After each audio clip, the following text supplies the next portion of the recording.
Good evening, and thank you for coming out in this wonderful, wonderful summer weather. I appreciate it. On behalf of the Windham Board of Education, I want to welcome all of you to this question and answer community forum regarding feasibility of the high school.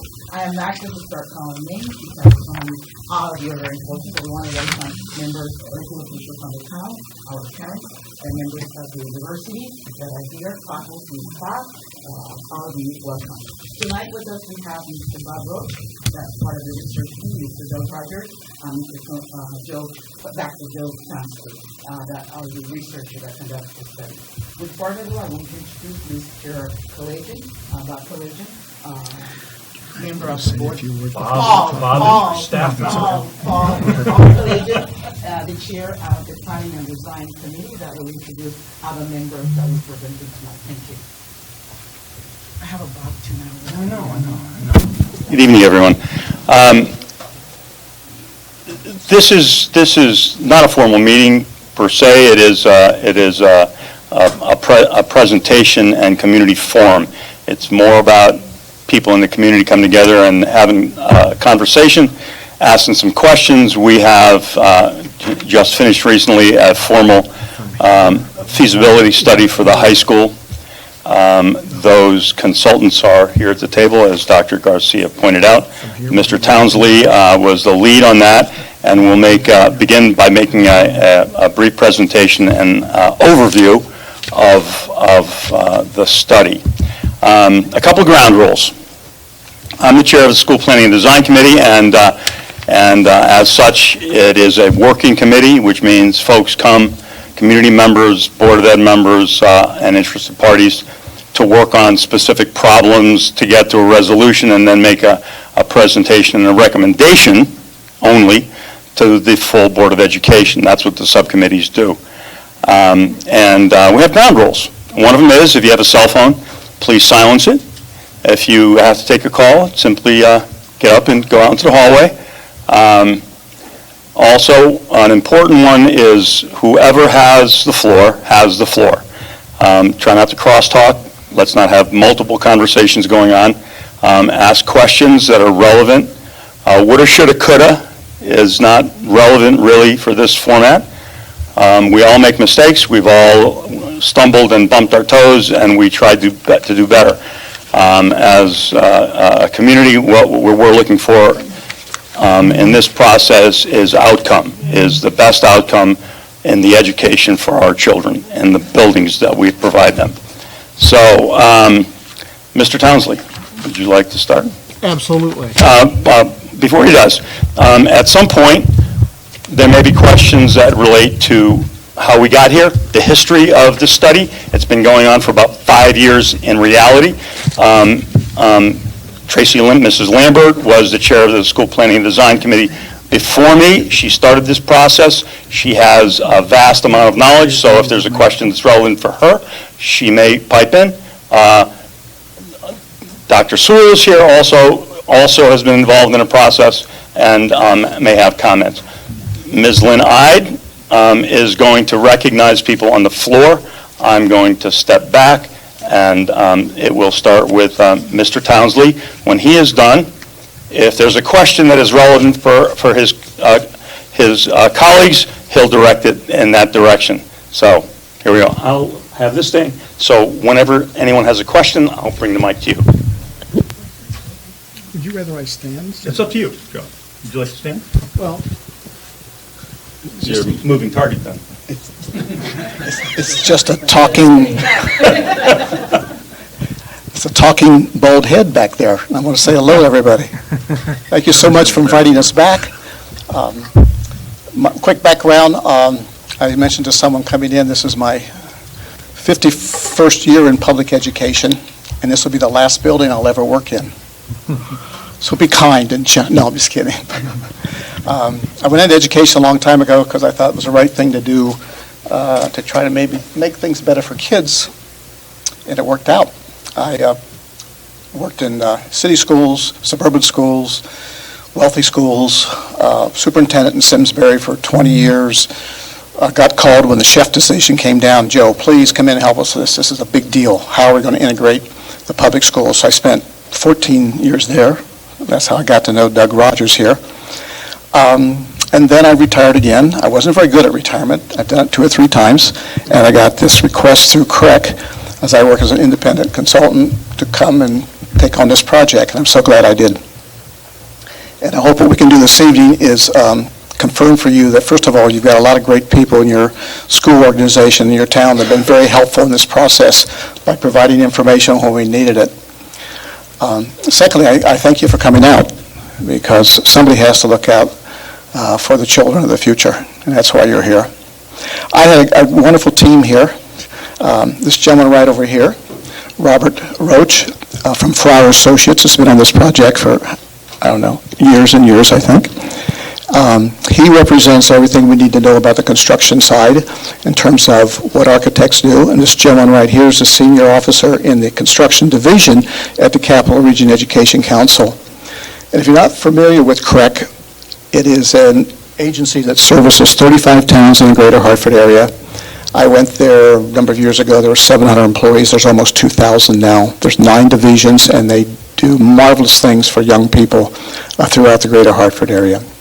So this is the group that I had the privilege of working with, and they're going to I'll give them an opportunity to talk here in just a few moments about what they've done and where we're going. And if you want to flip to the next slide, I might have these in order. Scope of the work says pretty clearly what we had to do in terms of analyzing the impact of potential options, and there were 3. It was very specific. The study was generated by the folks here in the Board of Education and Council, I suspect, and we followed that in terms of what we had to do in order to collect data to help you make the right decisions for your community. One was to actually build as new. Another was to demolish part of the high school. And the third one was to make a decision about closing the high school and hosting and sending the students to area high schools, called a host process. I've had experience with that with other school districts around the state, and quite frankly, there are a number of school districts that are facing a couple issues. One, declining support financially. Secondly, maybe their school is too small, and maybe they would benefit by sending their students to other schools and paying a tuition. I've done a number of those projects around the state. And most recently, I just finished one, and they chose after the study, once they looked at the cost analysis, it wasn't a major cost savings. It might have been a great deal, a number of increases in program development for their students if they chose not to go forward with it. You may or may not know that nationally there's a decline in the birth rate, and school districts around the nation, and I've been involved in a number of those recently, what are we going to do with all our buildings at the elementary level? And what choices do we have? And basically I get called in to work with those projects. But in this case, I'll tell you exactly how I approached this issue of, are there school districts in the surrounding area that would take your students? Now, I approached them all these about the same way. Number one, I met with a committee first, and it was clear in terms of what was in line, because it pretty well is defined by your organization. And I said I will identify the number of school districts within a 20-mile radius. And first thing I do is agree that these are the schools, and the committee said, yes, we think those are the right schools. That process started in, I believe, January or February. And the way it works is I call the superintendent up. I tell them your community is considering sending students to high schools. Would you, at this time, be able to tell me whether, number one, do you take tuition-paying students now? And two, do you want to continue the discussion about potentially taking students in the year 2018-19? Not the year prior, because your local Board of Education is working on the budget for that year. So it was 2018-19. And I'll show you later, of the 12 school districts, they varied from, we could take 100. Others said, we can't take any. Some said, give me more time. I will tell you what was unique for me in this project it was a unique time for public education in the state. Many of these superintendents were saying, Joe, I don't know what our state funding is going to be for education. As you know, we were waiting for the state budget to come out. It may come out, I guess, sometime this week, but most school districts know what that number is by now. The second part was there was a move for your local districts and all local districts to pay 1% of the teacher's retirement. And so again, they said, I don't know how many dollars are going to go out the door for us. So it took some time, and I revisited all of them again in April to see if, in fact, they were still on board, and they were. They didn't ask me a lot of questions. They can collect all the data they need about your school district right online, so that's not an issue. I would say of the school districts that said we'll take students, they were very enthusiastic about it. And again, two reasons. One, some of them have a number of empty seats at the high school, and their own districts are saying our costs maintain themselves. If we have revenue coming in, maybe that'll offset our local costs. If in fact the project was going to go forward with a great deal more work after this, I will tell you what would go into that. But you may know by now that our original report that we gave to you is that of the 559 potential students that would go to a host magnet school or host magnet schools, there was only 150 seats that were offered that were available for the 2018-19 school year. Now again, remember those boards, or those superintendents have to go back to their local board of education for approval. And secondly, some of these school districts are regional school districts, which means that more than one community has to be involved in this discussion. So at this point, that's not an option for your community for the 2018-19 school year. Could it be an option sometime in the future? Possibly. I don't know. But that's not one of the three options that I mentioned earlier that's available to you in this community. Any questions at this point for me before I move on? Yeah. Sure. You mentioned some said they could take our students and some said they couldn't. That's not what your graph says in there. The graph said clearly, I have it up here if you want, some school districts said they would not take students. Some said we cannot. Norwich Free Academy, as I recall, said we'll take 50. Other school districts, some of them said we cannot make a commitment for the 2018-19 school year. You can't make a commitment doesn't mean you can't take any. They would not take any for that year. But they're interested. They're interested, yeah. I have people that would say, we're interested, but we're not going to take any, we can't make any commitment for 2018-19. I can show you the numbers here and the schools specifically who said that, yeah. Yep, good, all right. Any questions about any of that? Okay. Let's move into our next slide, whatever that might be. What we got up there? Project major project for future project. This deals, by the way, you know that we did provide a report on June the 1st, so some of this is repetitive. But in terms of the approach, phase one facility study, data gathering, we did an analysis in terms of those school districts that in the host portion. The data analysis that dealt with build as new and or demolished part of the high school will be covered in just a couple of minutes by these two gentlemen behind me. The referendum services and the state funding and all that comes back through both these gentlemen also, and they'll be talking about that in a moment or two. So do we turn the platform over to you two at this moment? Sure. Okay. Stand or sit, it's up to you. Thanks, Joe. Before we got too into depth on each of the options, we just wanted to go over the overview of the process of how we compiled the report. So we had 4 phases. The first part was gathering all the data, working with the town, and working with the state information that we could get to get our initial information.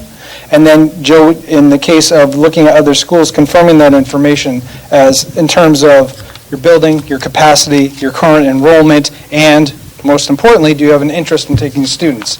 In the case of looking at this existing building, it's doing a program analysis. It's looking at the space that you have.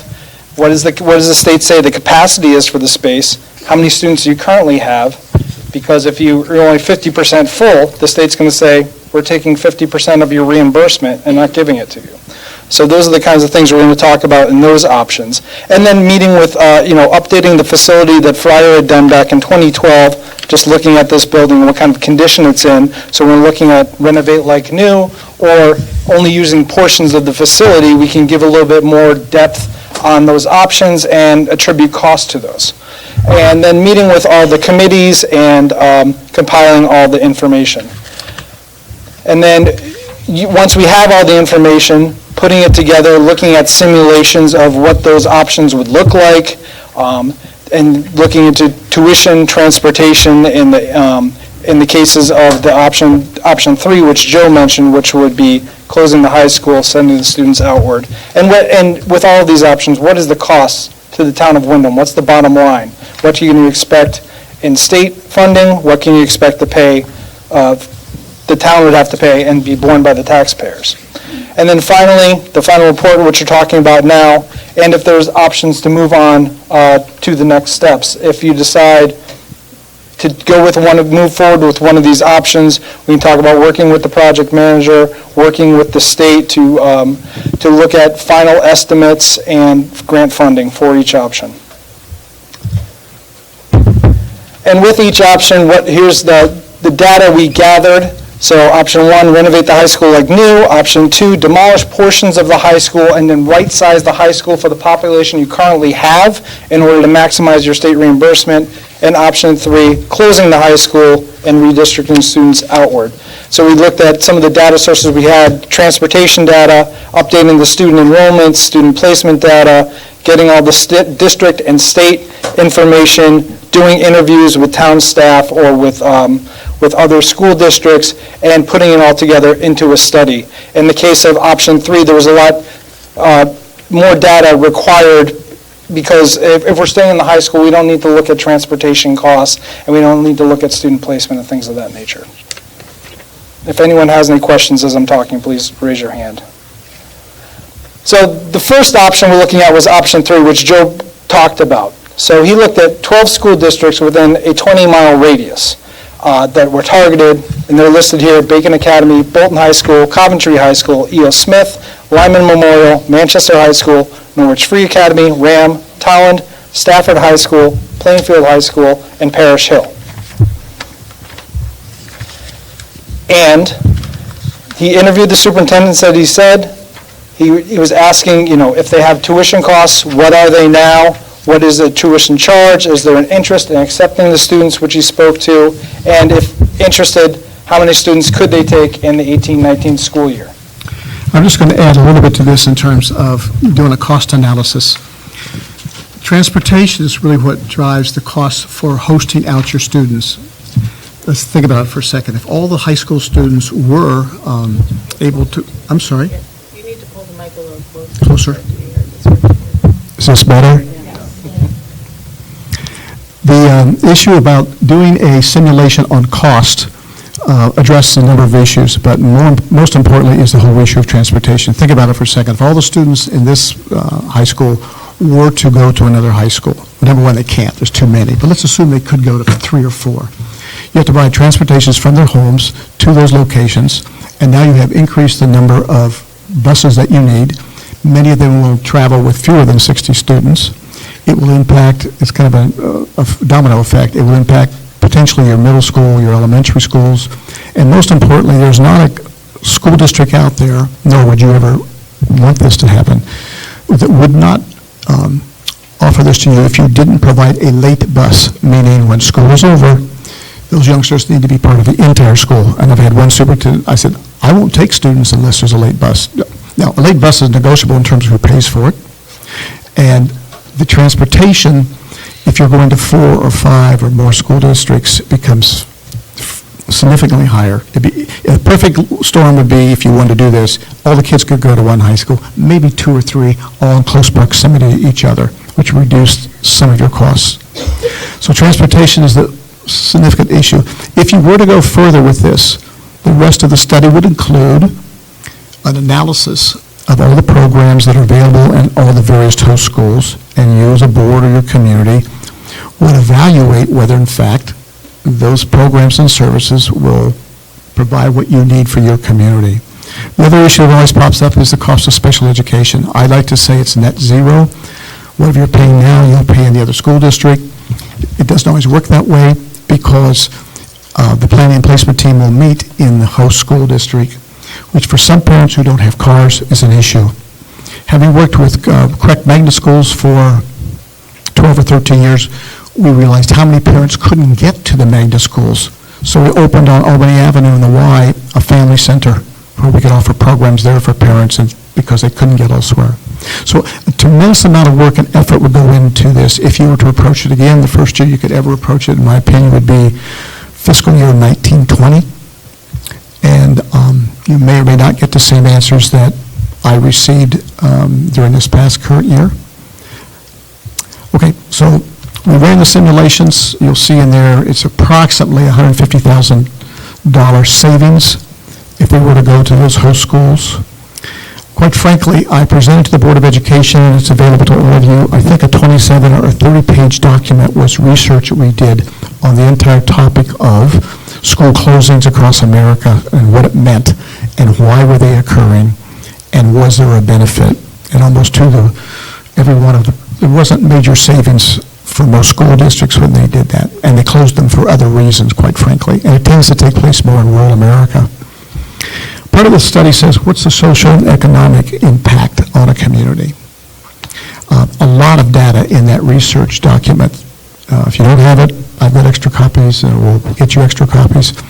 The smaller the community, I grew up in Ohio. I know you thought I came from New York or New Jersey, but I came from Ohio in a very small town. And when those schools closed, which they did, we had county government, they just made a decision, a major impact, because a lot of the teachers worked in town. And a lot of things happened to people who felt they were losing something in not having a basketball team or a football team and all those good things. So those are part of what goes into a discussion if, in fact, you enter into another discussion later on about what's it mean to seek a host high school. And I'll say one last thing to you. Should you go further in this in the future, it's not only the issue of how far away the school is. By the way, it's the travel time, quite frankly. It's not so much how far it is. Once you have multiple school choices, your board has the challenge and the responsibility to determine which schools, which youngsters will get. In terms, is there a lottery system? Do people get to evaluate each of those schools? That's true in correct schools and magnet schools all the time. So there's many layers to this. And this is my last day at the prom, but if in fact at some point you want to go further, you could call me, but quite frankly, there's a lot of other things that would have to be done before you could move down this road. Question, previous slide, Yes. the previous, the last column on the right is tuition. I can't see it from here. What is it? Where it says per student, very interesting, 12,400 for Neil Smith. Oh, Well, I was wondering about Coventry. Why is Coventry so much less? there's a mistake. There's a mistake. We didn't correct this. Somebody said the last time we did this, was it $1,400? We'll close down right now. We got it made. No, it's 14,000, yes. The other question on this chart that I have, because you said that out of 559 students, there was only about 150 seats that would be open. But I'm looking at your chart, it looks like it's around 250 to 300 students would be open according to them. Bolton says 50 students that they would take, Coventry would take 100, Neil Smith would take 100, and then there was another one that said maybe, which was NFA 50 students. I just want to make sure that we're clear on the number. Was that the initial or is that the final number? That's the final number. I'll go back and check. Excuse me, I'll check it again. Interesting, the numbers went down from February to April. But the last time I could be wrong. Last time I looked at those numbers, I thought it was about 150 or 200. Okay. By the way, interesting in this case, and I did this for North Stonington, and Norwich Free Academy was one of the communities under consideration. They have a range of tuitions. They have a range from almost, it must be maybe $1,500, almost $2,000 variance, depending on what program a youngster comes into. Did you look at, in this case, did you look at whether or not keeping a part of a high school open, like a STEM academy high school, and kids going, the ones that don't want to go to that, going to the outside schools. So I'm sure you would keep at least 300-400 kids in school for that. That wasn't one of the options Yeah. that was given to us, Mr. Flores. The options are clearly defined in the RFP, so we did not. Oh, yeah, we can find that, we can find a new school, we got a lot of people in there. Let's be realistic. The third option to rebuild as new, correct? Yes, we're going to get to that in just a minute. Because I don't have time to go out of this issue. Let's be realistic. When we passed the middle school 20 years ago, that was very economical. And we passed only by 4 votes. Now, until this crisis, 2017, I'm going to vote yes. If you ask me for 100 million or 20 billion, I'm going to vote yes. No problem with me. The question is, you're the expert. What happened if the people voted down? What happened in the referendum to approve even 1 penny or 1 million, or I don't know the number? The question is, what happened if the people voted down? I will tell you. Yes, thank you, Mr. Flores. Because working with Mr. Kalajian's group, the subcommittee of the Board of Ed, School Planning and Design, we've been talking about contingency plans, just talking. They haven't voted on anything, we haven't put anything forward, but there's been discussions. Some people took those discussions as gospel and said, oh, they're going to move the ECC kids over here and close the school. No, these are just discussions, but we're happy to answer those questions or tell people what kind of discussions they've been having. Anything to add to that, Paul? No. Nope. Okay. And they're meeting tomorrow night. Yes, I want to listen. So anyone who has any other questions about things going on that aren't in the purview of this study, whether it be Build Like New or anything else, that's the place to ask those questions. Yes, sir. So in your discussion of contingencies, have you thought about the contingency of the magnet STEM school or something like that, a hybrid model? No, because it's never been asked of us. The scope of work included 3 items. Fully outsource all high school students and close Windham High School, demolish portions of the facility, and renovate like new. Those are the 3 items that we were tasked with. For this group. I think some of those other options that weren't within that list What are, you're referring to? yes, You're referring to other options, right? yes. Now, there's options beyond the original 3. There's, no. This study was just for those 3 options. Any other discussions outside of this purview and of these consultants happen with Paul's committee, School Planning and Design. They're the ones who have been working on the master plan, and they're talking about, okay, how do we format, how do we want to renovate our schools, and we're pushing forward with the high school, but if this does not go forward, what are our options, especially when council wants us to get out of Kramer, what do we do? So those are the other discussions that have been going on.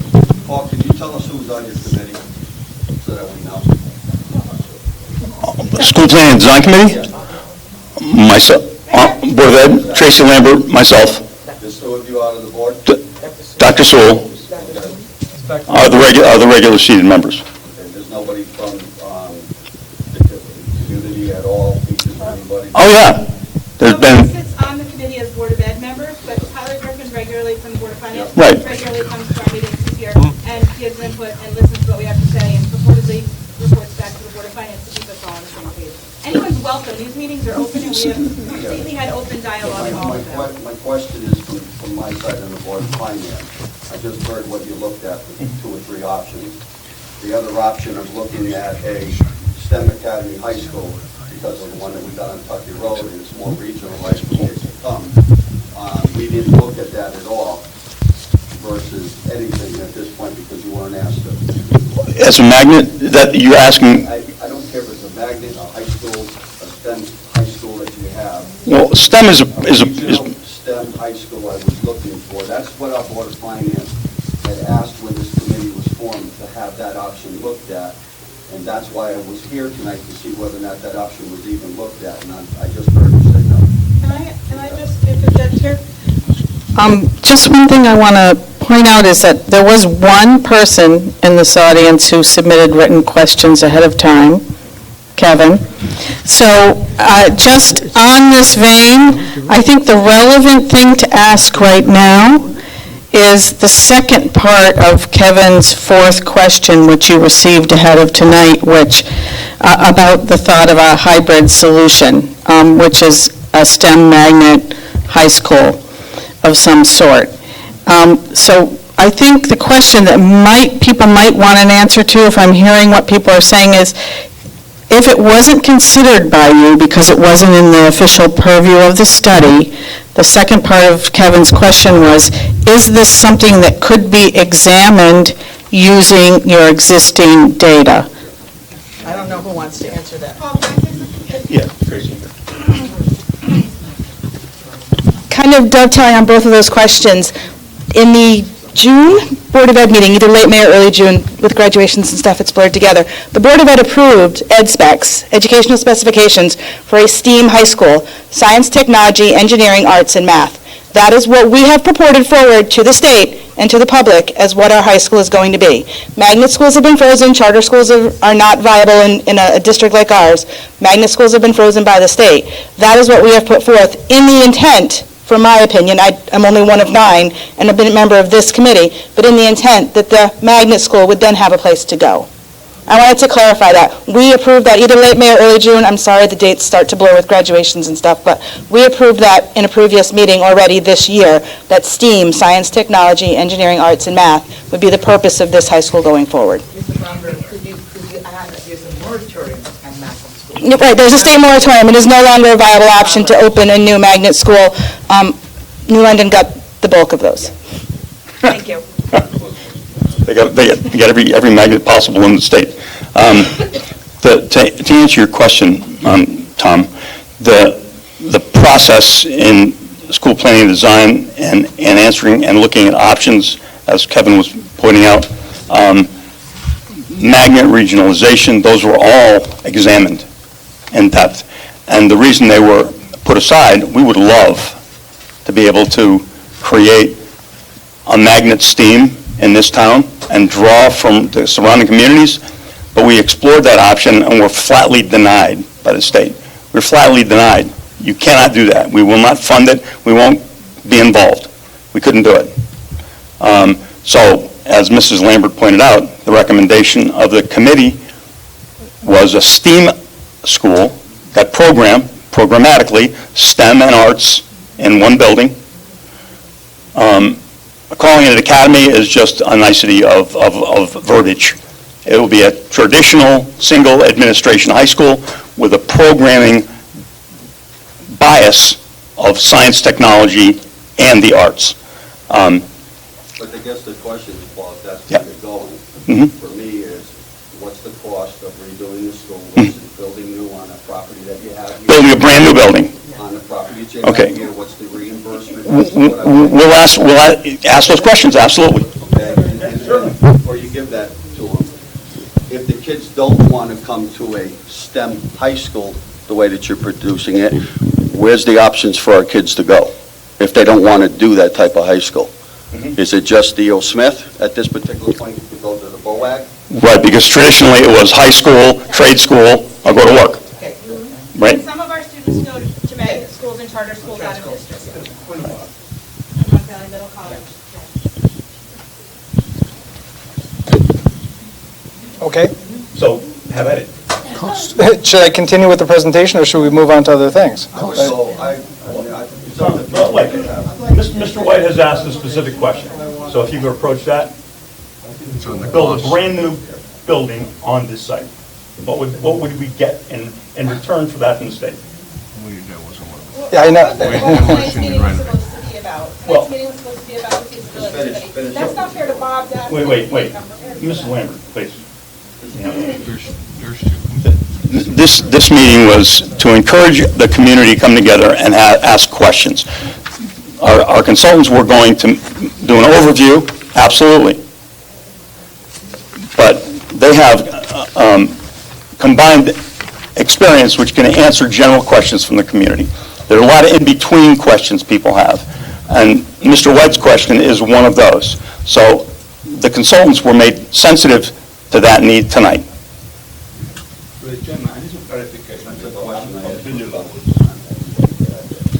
I don't need a microphone. Well, we have people listening, so you do.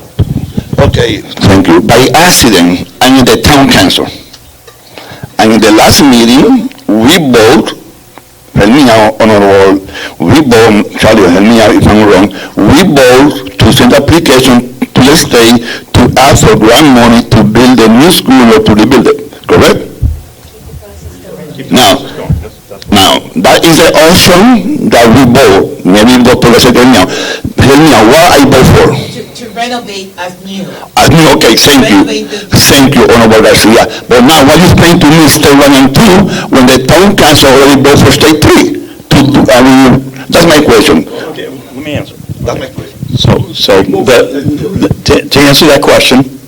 To answer that question fairly, the requirement for the town council to make that resolution was a placeholder, because come this summer, the end of July, is it the end of July? June 30th. June 30th, the state is going to change the dynamics of reimbursement for all of its projects. So there was a strong potential that if we didn't have a resolution in place, we were going to lose money no matter what we did. All of that resolution did was to hold a spot in place so that we could go to referendum no matter what we decided as a community to do. Renovate is new is an ed spec and recommendation that went to the Board of Education. It was approved. It was just the existing language. It didn't tie us to anything. It didn't tie us to anything. So, Mr. White, would you like your question answered? I don't care if he answers it now or Okay. in the presentation. Okay, that's fine.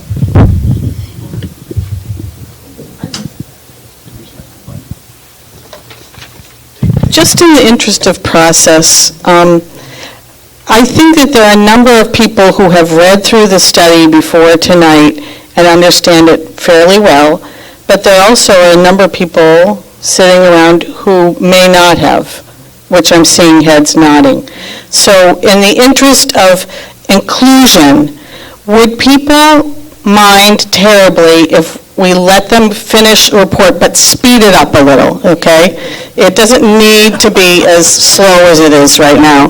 Speed it up a little, and then we can open it up to questions. Because jumping around like this, I think, is very confusing for the people who have to answer the questions and the people in the audience who are trying to follow. Does that make sense? Yes. Okay, so, here you go, Bob. Thank you very much. Moving on. Option 3, final costs, it was for savings of outplacement was around $150,000.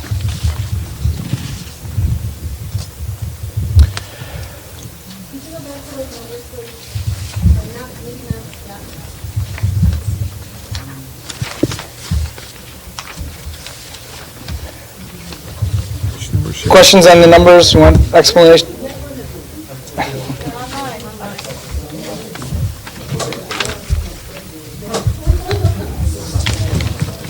What's she referencing? The option 3. Option 3? So, What numbers though? the person who asked to go back to the slide, what did you want to know? Real quickly. Okay, you wanted to see the numbers. Okay, and there are some extra copies of the report lying around here too, I think. So we might be able to just give one to you if you can't see it that well. What's wrong with it? Somebody left a white Honda Civic left their car on with the high beams on, 00-CNST. So can we keep moving forward? Here's a copy of the report for you to take a look at the numbers, and then we can open it up to questions later. Thank you. Just keep moving. Yes. So moving on from option 3, option 2 was to look at demolishing portions of the high school facility. This is right-sizing the high school for the population you have. The high school when it was built for around 1,200 students, grade 9s to 12. So we're looking at a maximum of 622. We rounded up to 625 students. Your existing school is 222,000 square feet. To right-size this school for the highest projected population in the next 8 years, the school would be 108,000 square feet. You'd have to remove over half of the square footage you have to fit the population you expect to have and get the maximum reimbursement from the state that you could. But in doing so, this is called an alteration project, there's no guarantee from the state that everything you do is going to be eligible, as opposed to new construction or renovate like new, where it's nearly all of it's going to be eligible. When we're estimating those, we say maybe 4% ineligible costs when we're looking at total costs. With this, you could be looking at 20, 25, 30, 35% of ineligible costs that bites into your reimbursement. Mechanical, electrical, plumbing, engineering. Okay. So we looked at portions of the facility that we could take away without significantly compromising the rest of the building. And that ended up being the gymnasium, one of the gymnasiums on the first floor. The pool was an interesting thing to look at because we have an agreement with Con Edison. I'm looking at Wayne in case I say anything wrong. There's an agreement in place with Con Edison where there's cogeneration where they use the heat from the pool to use in the building. And if we were to take away any of that, they may get into some penalties with agreements that we have in place. Again, we just put a new roof on this high school not too long ago. So if we start demolishing portions of the facility, we're going to have to give all that money back to the state, which is to the tune of nearly $3 million, I believe was our portion of that. So looking at other portions of the high school facility we could take offline would be the old shop wing. We are currently right here in the media center. So looking at those instrumental areas, the back wing, and then also the entire second floor.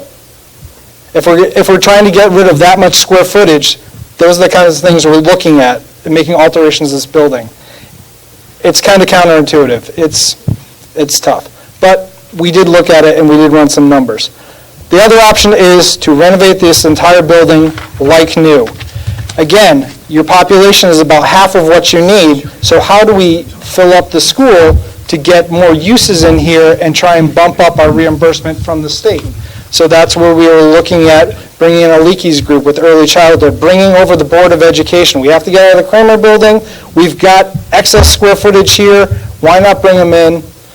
So, and then we looked at all the other good things that would do. This is just how the existing building lays out right now. The different colors are just the uses. So, for instance, Peaches corridors, you have your cafeteria, things of that nature. We all know that we've seen some of the issues we have here. Maintenance has been doing a great job with issues as they come up, but the facility itself is just tired. The systems are tired. They're going on 50 years old. So it will need a lot of tender love and care.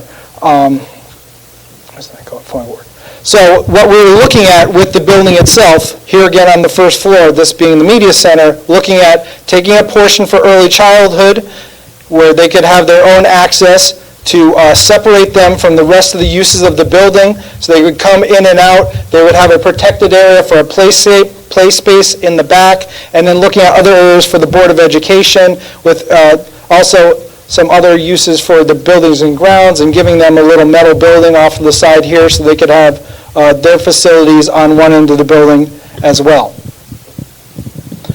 So renovate like new project as compared to new construction. The state gives you an additional 10% reimbursement for renovating as opposed to building new. So your current reimbursement for new school construction, Windham gets 69.64%. To do a renovate like new, you get 79.64%. Town saves more money by renovating. It costs less to renovate. We're looking in the neighborhoods of $300 a square foot for renovation costs as opposed to building new in a neighborhood of $400 a square foot for building new. You're adding infrastructure. You're doing things you wouldn't have to do in a renovation project. Demolition, possible abatement, infrastructure, steel and concrete, things of those nature, which tend to drive up the cost.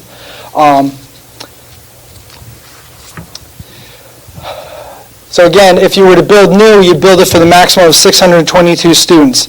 The thing with doing a new building is the state does not fund space standards the way they used to. In the old days, you go to build a new school, and you say, I want a cafeteria, I want an auditorium, I want a gymnasium.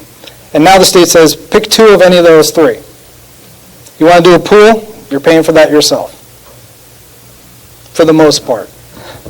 And if we lose Kramer as a town, then we lose the ability to use that pool. So this would then be the only pool that could possibly be open for town. That's a good point, Mrs. Lambert. That's if we tore down there.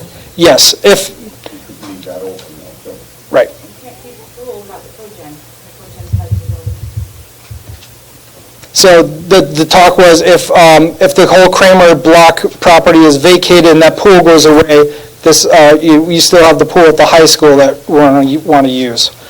So yes, you have an overabundance of space, but you have things that a lot of high schools do not have: a full-size auditorium, a pool, a gymnasium, an auxiliary gymnasium, and a cafeteria.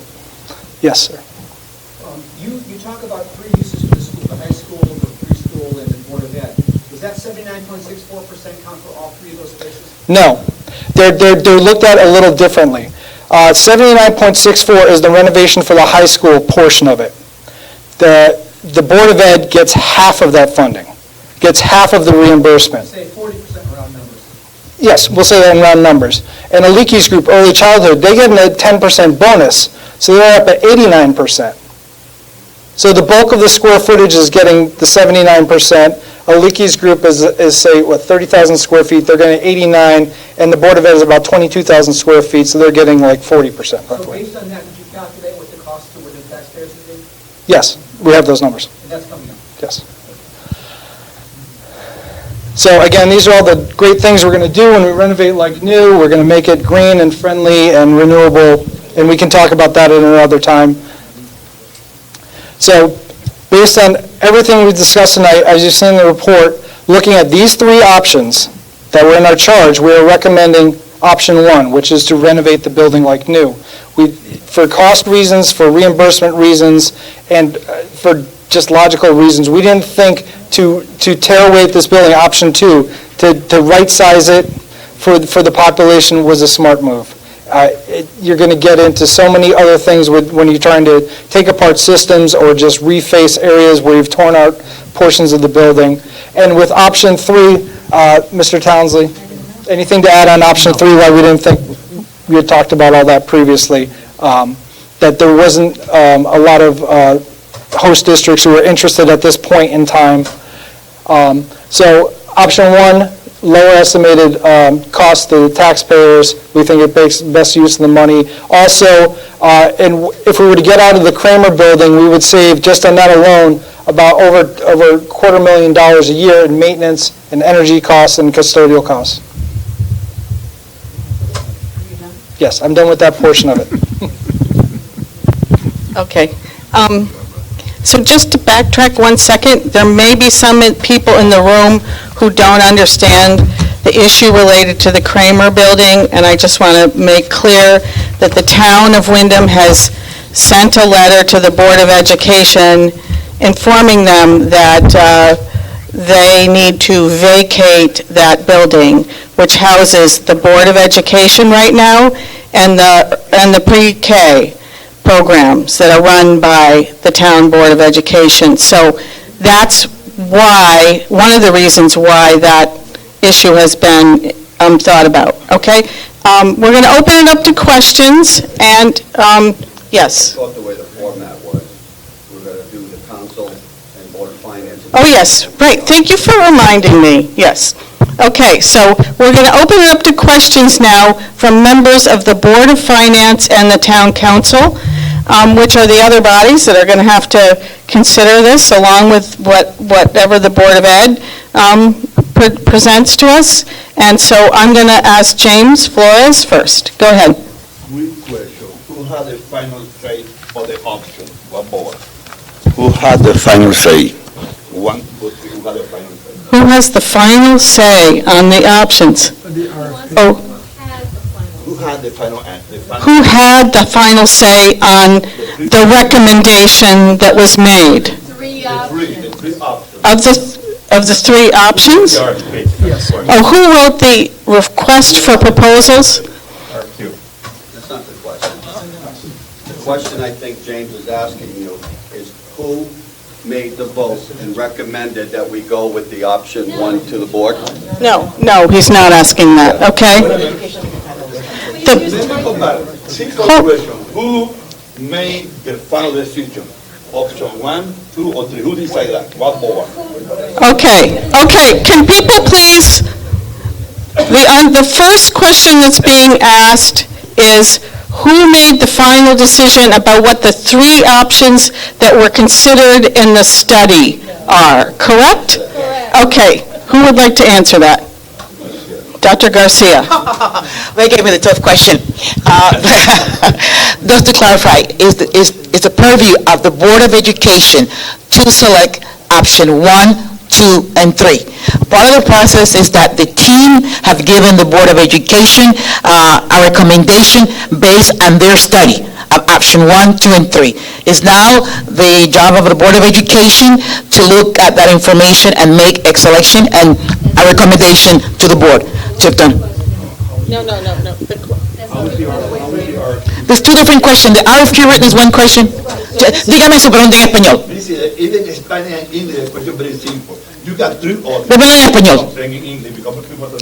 You got question 1, 2, and 3. Who decided? Who decided what the... Who decided of those 3? That was decided between the Board of Education and the Planning and Design Committee. Okay. And the Board of Finance. Okay, thank you. Okay. So, now, Yes. Tom? I just want to make it very clear that Can we just hold 1 second? So there is a question that's been asked, who put together the request for qualifications, which is what went out to elicit the study, which had these 3 questions. Who put that together? Do you want to answer that? I can't answer that. I don't know who did that. Who put together the RFQ? That's the question. Who put together the RFQ? I believe the superintendent did through her office. Should I answer this one? Yeah. Oh, please. If you know the answer. Okay. At the request of the Board of Finance, the chair of the Board of Finance at a meeting of the town requested from the school board that it would like to know what is the cost of sending students from Windham High School out to other districts. So that information came from the Board of Finance. Taking that information from the Board of Finance, the Board of Education staff developed the RFQ with some other options that have been floating around over the years. But one option, the option of outsourcing, of sending students to the school district, was a recommendation or a suggestion that came directly from the Board of Finance. So, Tom? as the chairman of the Board of Finance, she is right. We did put option 1 to look at that. But she's forgetting there was a lot more options that we gave them, which was option number 2, which was looking at building a high school as a STEM academy new, because this is not new for anybody that knows me in politics and been in the newspapers. I've been asking a question, if you build a STEM academy on the softball side of the field and the hardball, without tearing down this part, and without tearing down the gym, you could build a brand new school, what the cost that would be, because we could keep our gym, then knock the rest of this building down. That was one of the things that I had asked the Board of Education for out of my mouth at my meeting, and I asked that that be done at the committee meeting that they picked. I think the Board of Town Council put a committee together to do this. That didn't happen, so that was a part of everything. It wasn't just one thing that the Board of Finance asked for, so I want to make that very clear. But my question is right now, because I want to move this thing forward. Why didn't we look at the option of what I just said? If we built new, which wasn't tearing part of this or redoing, because I agree with him, you got pipes and everything else, there's a lot of things you're going to get involved with, it's going to cost you a lot more money. Could we have, because we own the land, we already have our water and sewer pipes here, could we have built on our property over here a brand new STEM high school here, or a high school the way that we're doing it for 600 kids? What what would the cost of that have been? Because we could have kept the gymnasium, we could have kept the pool, because that's a separate part of this building. And then we could have torn this down. That's the piece that I was looking for me, but that didn't get done underneath the RFQ. Okay, so we're not going to go back and litigate how the decisions were made, whether or not people agree with them or not. I think Tom, as the chair of the Board of Finance, very clearly stated what his understanding and many other people's understanding is of the situation. But regardless of that, I think Tom moved the conversation forward by asking the question, could that cost have been, well, regardless of whether it could have been, is that a possibility to cost out? Is that what you're saying at this point in time? I'm looking at option 2 and what I heard them say, and what I also heard a Board of Education member say. The cost of redoing the school and renovating it to bring it down to 600 kids is just too expensive, because you're going to have a lot more things when you're tearing the school apart. I heard that part. So is it cheaper to build a brand-new school, because we don't have to buy the land, it's here? Okay. That's all I was asking. Okay, Tracy? If we tear down this high school, we have to pay the state back for the entire new roof that we just put on it. The entire cost, because we just put a new roof on it 2 summers ago. What's the cost? Tell me what the cost is. That's what I want, because for me, when this comes in front of me, I have to make a vote. The roof alone was $3 million, so we have to pay that back regardless. Right. I'm sure that we can get the number for you, but the understanding of the people that are on the School Planning and Design Committee meeting was that this was to talk about the feasibility study and the 3 things that was set before the committee. There was a committee. You guys want it done. I was not a part of that committee. I was not appointed to that committee.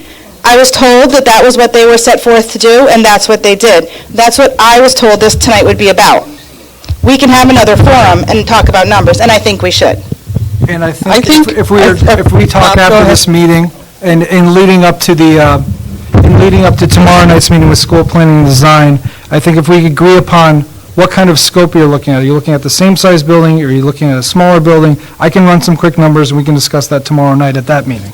You're welcome. I think the footprint Tom might have been referring to is one that was the 600 student size. A new building, 600 student size on the land that the town already owns, keeping the gym and the pool area. Okay. My question to you would be, do you envision in that model mothballing the parts of the building we're not going to use, or retasking them? We have a building with 200,000 square feet, so we have a pool, 2 gyms, an auditorium, utilizing those spaces along with as part of the new high school. That's what I'm hearing.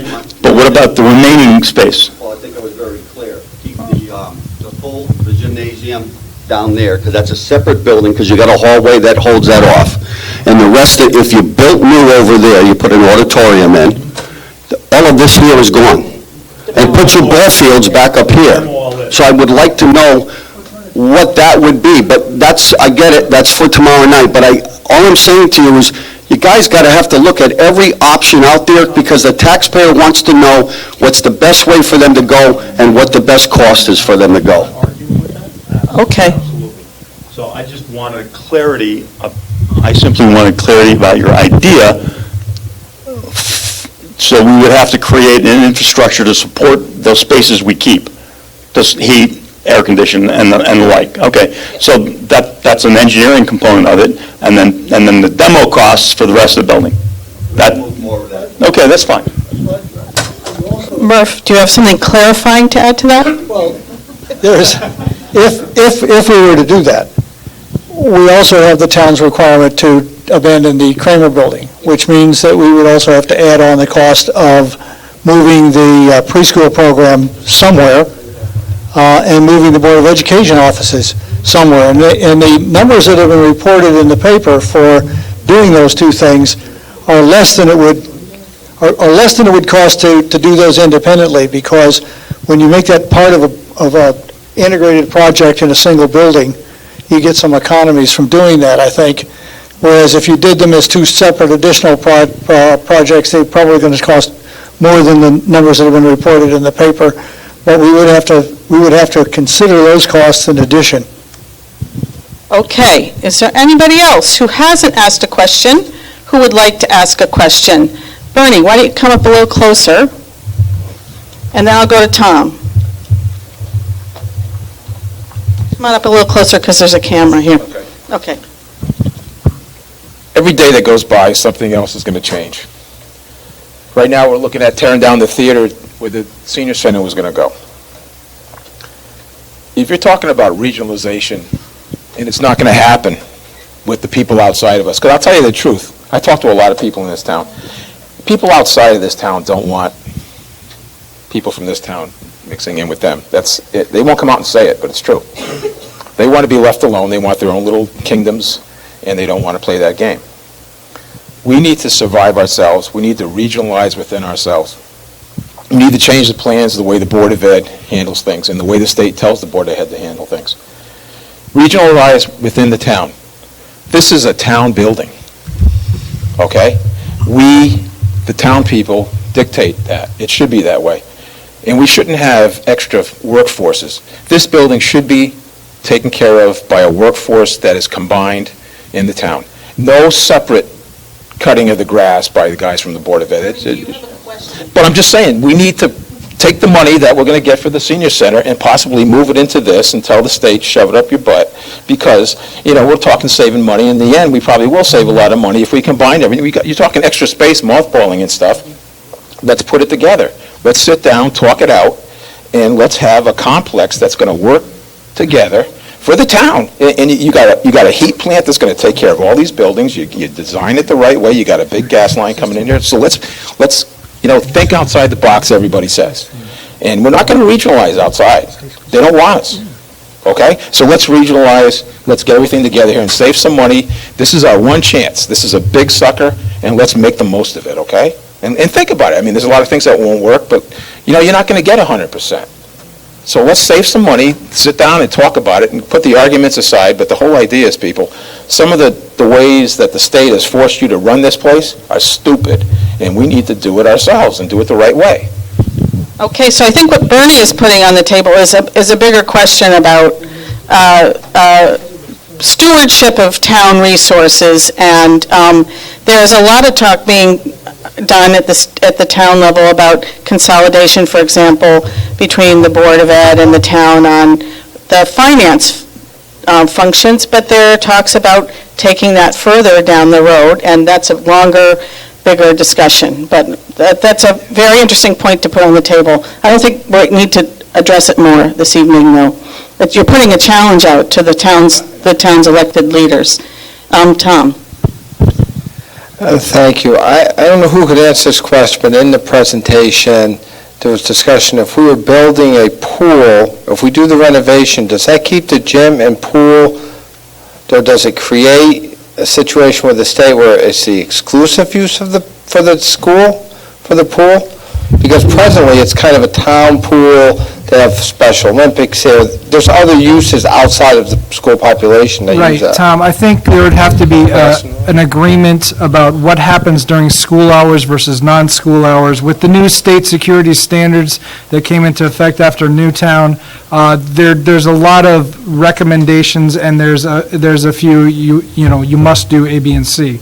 So I think you can use it for community use, but probably not during school hours. I mean, if the senior's going to swim early mornings or afternoons or other activities going on, you can handle that through administration.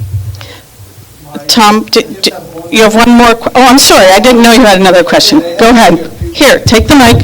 I had two questions, but one, when you asked the questions of these communities, if they would take any of our children, was there any thought if we do this renovation, that we could take their children? Did we ever have that?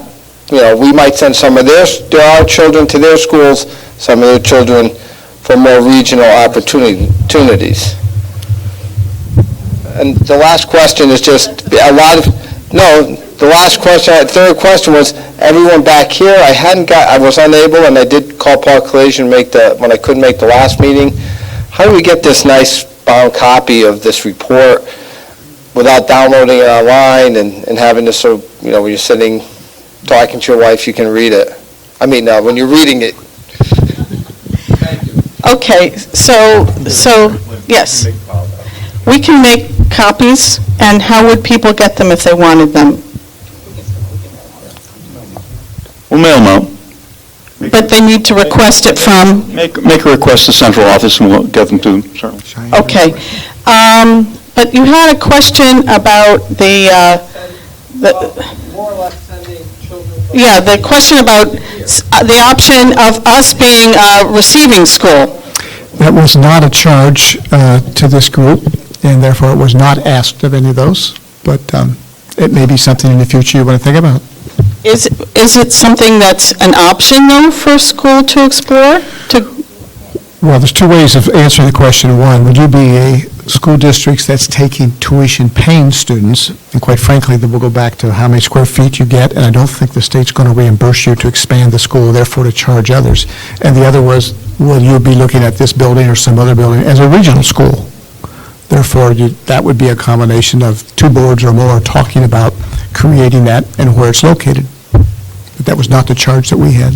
I'll just add to that, Lynn. Go ahead, Bob. Tom, something that came up with the School Planning and Design Committee is that there was a governor's bill that was drafted in the spring, but it got kind of cut out at the last minute, where they were encouraging regionalization. Mary Glassman from CREC came up and spoke to School Planning and Design because we were considering just that. We were looking at neighboring districts and saying, okay, if they're going to encourage us to take students, what are the other districts that, we can hit them up for their high school kids? But unfortunately, and we Get excited. We got very excited. But unfortunately, that didn't come to pass. It's not to say that it won't come back in the future, but hopefully you've solved your issue by that point that it comes back. Okay, I want to be cognizant of the fact that Kevin did submit some more questions, and so I'm gonna pepper his 3 other questions through the rest of this open mic session. Okay, so in deference to a person who actually sent them in ahead of time, there was a question that Kevin had about, it follows up on the question, well, I'll just read the whole thing. The high school choice option was discarded since the consultants could not get commitments through phone calls to superintendents for all of Windham High School students to attend other schools for the 2018 school year. However, no districts rejected our students and said 4 said they were interested, including E.O. Smith. But the real question that Kevin has right here is, in your opinion, with work and negotiation, could a tuition-out choice option be developed in a few years? If it couldn't be ready for the 2018 year, is that an option that could be pursued with more work over a several-year period? Absolutely, yes. There are districts out there that, in my opinion, as I said earlier, because of declining enrollment, as one superintendent said to me, I've only got 40% of my seats filled. We need youngsters. So I think that's going to continue, and I think you'll find some of those districts not only eager to talk about it because of their needs, but secondly, now that they've had at least one discussion about this, they've had that discussion with their board, it may be easier for them at this point. Okay, now I'm going to go back to our audience question, and then I'll go back to Kevin's. Hi, my name is Bill Powers, live on Scotland Road in Windham. I guess just 2 questions. The first is, when you figure out the costs for option 1, what are you taking into consideration as the curriculum requirements? Is the structure going to follow what the curriculum ought to be, or is the curriculum going to have to fit into what the structure is going to be? There's the board approved an ed spec. How much does that affect the cost? does that affect the cost? No, because at this point, we're working with conceptual numbers. It's basically square foot costs. We're not going into, laying out individual rooms and talking about 3D printing labs and stuff like that. No, at this point, it's a square foot cost to get you, once you get through referendum, then you'll put out an RFP to hire architects and engineers and develop, true plans. Thank you. I've been going to many of the meetings over the years, and I quite frankly haven't heard a lot of talk about what I would call option 4 tonight. And I'm wondering, in terms of, and there's no crosstalk, but can anybody tell me where I can find that request for option 4 in writing? Is it in the minutes of the finance? Well, this is the one about building new. And, they said there was requested of this group originally, I think, that they look at that. Where is that written? It never made it into the RFP for this group. Yeah, but that's what I'm saying, but somebody must have requested it that it should be.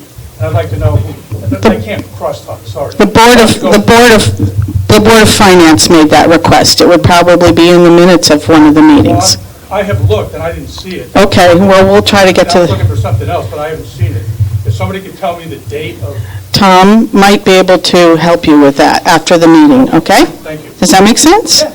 And if not, get back to me and we'll try to, the superintendent or somebody, and we'll try to figure that out, okay? Yeah, it just kind of seems odd to me that sounds like a legitimate request, and why, I'm trying to figure out why it wasn't considered as one of the options. Okay, thank you. Okay, now we're going to go back to one of the written questions, and then we'll go to Jean. You had your hand up, Jean? Okay. The question is, the reimbursement figures in this project are complex. In as broad terms or at range as necessary, what do you expect that this project will cost the taxpayers of Windham? You mean the renovate is new, Kevin? Yeah, there are 3 levels of reimbursement, and so he said he was going to provide us with a final number. Right.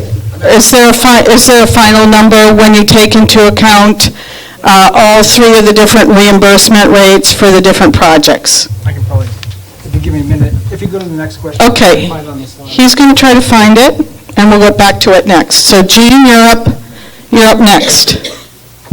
Okay, I have a couple of questions that need point of, informational questions. One is, what is the timeline on this? So if we voted on this in November and passed, would this be finished in August of 2018? No, then why are we telling early childhood education that they have to go find another place by August of 2018 when we're not going to have a location for them? Where do we think they're going? What was the town council, did they authorize this letter?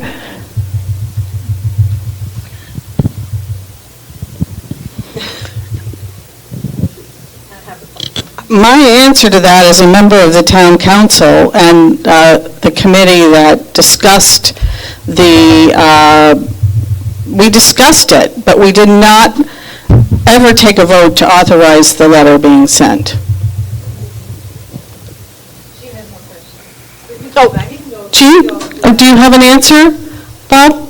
Yes. And then we'll come back. Well, you said it was complex, Kevin, so I gave you a complex slide here. I'm going to try and walk you through this. So what I have here, this is how I usually do my estimating on my spreadsheet. So I have option 1, which covers renovations for Board of Ed, renovations for the early childhood, and renovations for the high school. That way I can break out the different reimbursement percentages they get. The high school gets, 79.64%. The Board of Ed gets half of what the high school gets, so they get 34.82%. And the Leakey's group gets 10% more, so they get 89.64%. You call it Leakey's group early childhood. The pre-K, I'm sorry. I know, I'm speaking in shorthand, I've been doing this too long. So early childhood gets 10% more than the high school reimbursement. So then I can take the square footage for each, I can apply the costs, come up with numbers, and then determine reimbursement based on, in the cases of the schools, I can, if they're getting penalties based on enrollment projections. Because like I said, if your building's half full, you're going to get half your reimbursement. That's the way it works. So, and the Board of Ed, you don't have to do that. They just get 50% of what everyone else gets. So here, adding all those together, option 1 is $112 million, and the cost to Windham is $43.6 million. Option 2, which is an alteration project, so it's the reimbursements are 10% lower. So option 2, I broken out into demolition, taking down portion of the high school, and then renovations. And in the demolition, I had a penalty for the roof, grant repayment on the roof.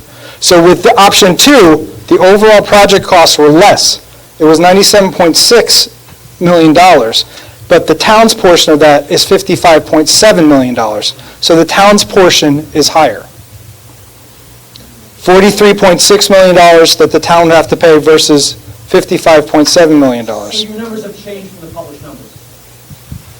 So your numbers have changed since the published numbers. Which published number? The numbers you published.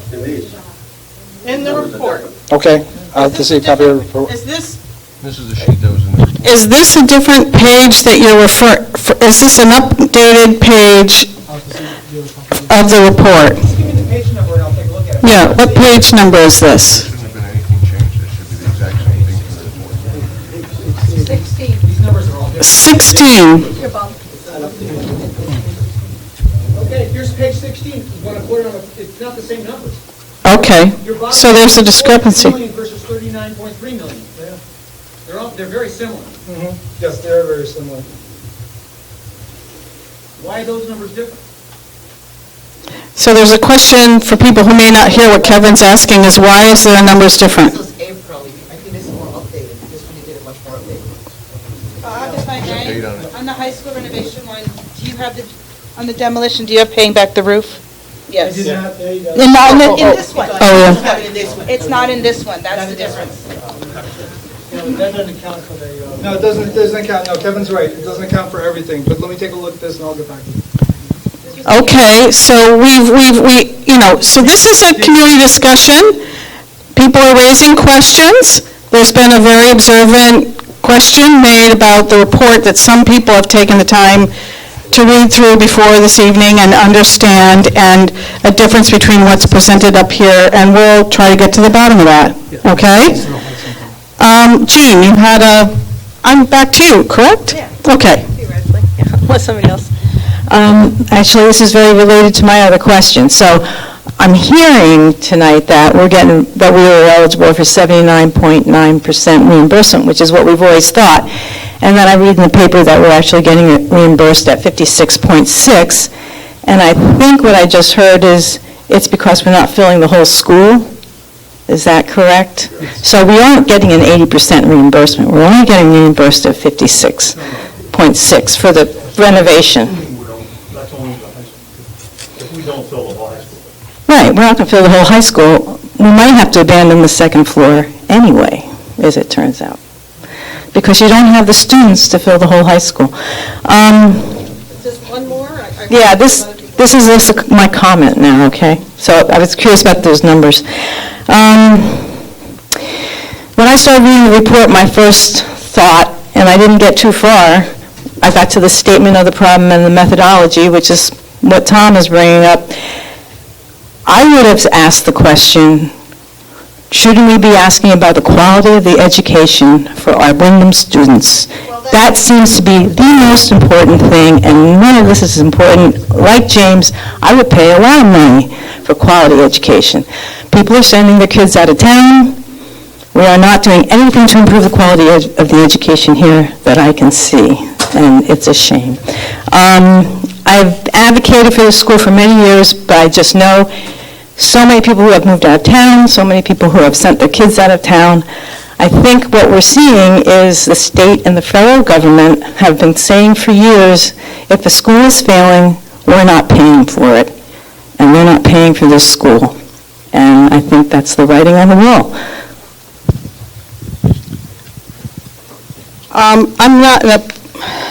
I would just like to say that These numbers for reimbursement have nothing to do with the performance of the school district, correct? Yes. Okay.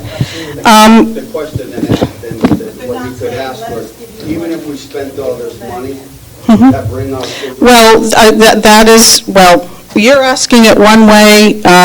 The question that I was going to get to next was, do you think that renovating the existing high school as new will result in a measurable positive improvement in test scores and other measures of academic performance for Windham students? Does anybody want to take that question on? The architect doesn't want to take it on. The superintendent... All right, no, go ahead. Well, there's no research out there that I could find that would indicate that you would get increased scores. What you do find in some cases where they've done studies with Metco and others, that children who leave urban school districts that are deplorable, not doing well, and come to a district where there are programs and services, those youngsters can do better than they would in other places. I belong to an ABC program. If you ever heard of it, we bring in children from minority schools all across the country into our community. They live there for 4 years and they go to Simsbury High School. They all graduate from high school. They all get accepted to college. They all get scholarships. And we just had our 40th anniversary, and every one of them says, I couldn't have got this to Bronx. I couldn't have got this to Atlanta. But in terms of actually improving the quality of the building, only to the extent if you could offer services that you couldn't offer before. For example, if I'm saying your science labs, if your science labs look like they did in 1970, then you're competing against school districts that have science labs that were built in the last 10 or 15 years. Your youngsters probably can't compete. Thank you. I see a question from Charlie, who hasn't asked any questions yet, and then James, and then Tom. But before we do that, Bob has an answer to the question that Kevin asked previously. I'm sorry, I apologize. These numbers have changed since the report was put out for a couple of reasons. One, escalation numbers were changed. We did a most recent study, so we used it at this point in time, escalation going forward. Escalation, I mean, if you're planning a project now that you're going to do 3 years from now, you want to add in a factor to increase. And for escalation, we used, for the first 2 years, 3%, and for beyond that, years 3 to 10, 4%. So we're saying we're going to do this project 3.58 years from now. So we take, the first 2 years at 3% and following at 4%, and we come up with a number to add on. So that gets you to the middle of construction of where we think the market will be at this point in time. So escalation numbers change. And secondly, it was pointed out to us that when we were originally looking at this, we were looking at the old space standards from the state. And so because when we were originally thinking we were going to get this done earlier and and make a decision and get in our paperwork before June 30th, so we were using the last year's space standard numbers. So now this reflects making a decision, putting in a project now after July 1. So that's why your reimbursement, the cost of Windham has gone up since this time. Can you read those numbers, because I can't read them? Yes, okay. So the overall project numbers are exactly the same. It's the cost to Windham that has gone up. So for option 1, $43.6 million. And for option 2, $55.7 million. And the grant repayment for the roof was not originally included in the report either. So I apologize, I hope that clears that up. Dr. Sewell. Murphy, you need to talk to the microphone. But we did put in an application before July 1st. Right. So we should... It has nothing to do with this report, though. Oh, okay. Except that the numbers we should be looking at should be based on last year's space standards, right? No, because then you're comparing apples and oranges. If you're going to you can't go back in time and put in this. You can't go back in time and put in, if you decide on option 2, say, you know what, we're not going to do what you wanted to do. We're saying go ahead with option 2. We're going to have to look at it, what's going to cost today, not in the Wayback Machine. One is the one we've actually applied for. Yes, but that has nothing to do with this report, essentially. Okay. It's a parallel path. Okay, I want to remind people what we applied for is just a placeholder, and the vote that the town council took to allow that to move forward was based on that understanding. And the reason we're having this meeting and future conversations is to move forward and figure out as a community with everybody what works best for our community. Charlie? I'm not real sure how to ask this question, but it kind of picks up on what Tom and Kevin have been saying. And my concern is, I'm a big fan of education that is not class-based or done by race. And this town is a plaintiff or intervener in the CCJEF litigation. So we've kind of, as a town, okay. Connecticut Citizens for Justice and Educational Funding, it's attacking the school funding formula because it's saying that districts that are poor, like Windham, are not on their own able to survive based simply on the property tax and stuff that we can collect here. And we often, also attendant with that, oftentimes are special needs kids, ESL students who require a lot of extra services just so that they can survive, and that we're ill-equipped to provide, and that in a sense violates the state's constitutional guarantee of providing students an equal education. So I guess what I'm hearing a lot about is numbers, but my worry is that if we reduce the size of the building, aren't we, in a sense, kind of solidifying the racial imbalance that we find in a school like this? And it's kind of works at cross purposes to what our town's position is, that regionalization really is a major key here. And to do that, don't we need more seats than to keep shrinking this school down? Don't we need to allow for some way that we can address some of these real concerns about the lack of integration in education? That's a deep question. Does anybody want to start with that? Or Dr. Garcia? I saw you. Well, if I understood them correctly, what I'm hearing, if I understood you correctly, is as you look at space and look at the building, this building, although it all has some features that do offer our students other opportunities, for example, the opportunity to learn how to swim, to be part of a swimming team, etc. What needs to be renovated are the science lab, the chemistry lab for them to be competing. So if I hear correctly, space is important. As you said, there's no research that said student achievement increase, but space do contribute to strengthening the culture of the school. And if you have a strong culture where students are very proud of their building, that enhances their social and emotional learning. And if they enhance their social and emotional learning, that will enhance their academic achievement. So like is a little chess game, and Yeah. Sorry, that wasn't what I was asking at all. I mean, that isn't, I understand what you're saying. I don't think that's a question that Charlie was asking. Does anybody want to take on that question? Really, we were just talking about space Yeah, go ahead. Thank you for your question. What we were analyzing really was based off a space standard and student number. So square footage allocations to the students. So that's the way the state looks at it in regards to the reimbursement for the school construction. We didn't dig into programming or diversity or any of that because it was not part of our scope. What we were involved. I wasn't questioning the focus of right. Okay, so he wasn't questioning the focus. As a member of the town council and someone who has brought that, who's been so supportive of that litigation and voted to have the town involved in it, my concern is that we're missing something that the community has already bought into, which was the idea of integrated education, that bringing people from different cultures, from different areas, from different races, nationalities, is extremely important, and it's a major component of what makes an education valuable beyond the books and everything else. It's the social ability kind of context in which the education's provided, and it's not a fault of yours, but I guess my worry is I don't want to limit it just to a number of square foot and all this stuff, because otherwise I think we will fail in our duty to give the kids what they need here to compete, which is to be able to interact with people who aren't of their race or religion or color.